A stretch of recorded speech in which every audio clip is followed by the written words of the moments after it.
This is Damon Fordham, adjunct professor of history at the Citadel Military College in Charleston, South Carolina. And I'm here to talk to you about how, in many cases, a lot of people shy away from the subject of Black American history because they mistakenly think it's nothing but a series of stories of misery, gloom, despair, and misery and agony on me. And some people twist this to where they're trying to ban it in some areas nowadays. And those type of efforts show true ignorance on the subject. It's not entirely about that.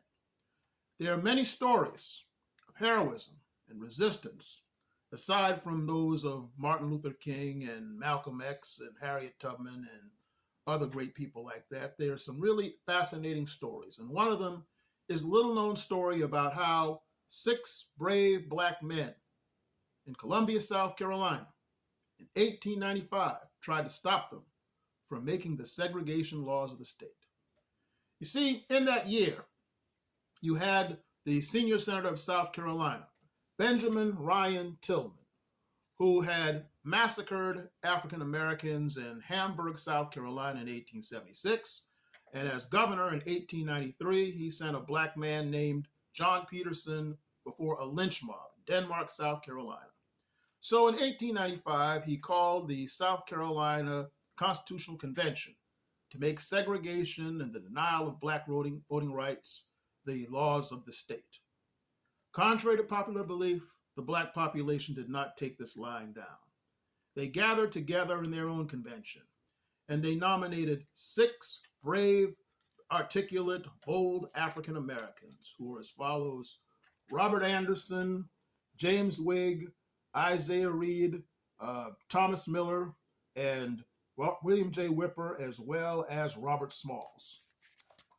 James Wigg and Isaiah Reed were 2 Black lawyers from Beaufort, South Carolina. Robert Anderson was a teacher from Georgetown, South Carolina.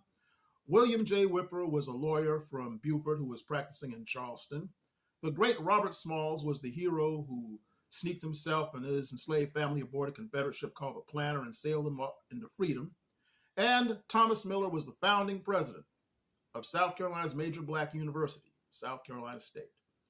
So these brave men went before the South Carolina State House from September the 10th, 1895 till December the 4th, 1895. And they each made some brilliant, articulate, eloquent defenses against the idea of segregation and the denial of Black voting rights in South Carolina. Well, the whole world began to pay attention to these men. Newspapers from around the world carried stories about this. Articles were telegraphed from all over the place. And the men got letters of commending them throughout the world at that time.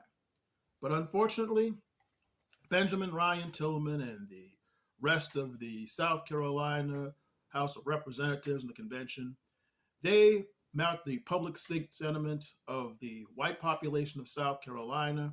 And so on December 4th, 1895, the measure for segregation in South Carolina was passed 116 to 7. However, there were 2 white gentlemen I should add here.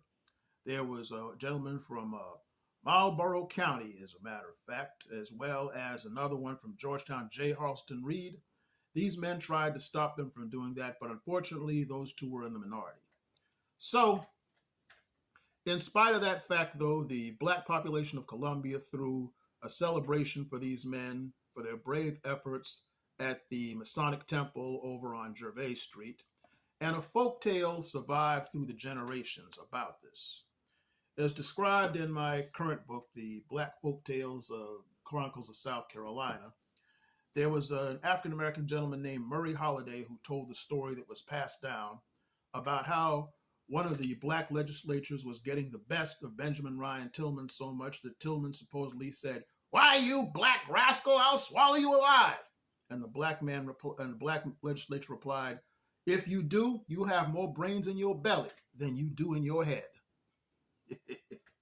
But the brave example of these men is what inspired that next generation to fight hard to overturn those laws. through the 1964 Civil Rights Act and the Voting Rights Act of 1965. So you see, folks, what these brave men did. They lost the battle, but in the long run, they planted the seeds that would win the war. And that's important because, number one, as Jorge Santillana said, if you don't remember your past, you're condemned to repeat it.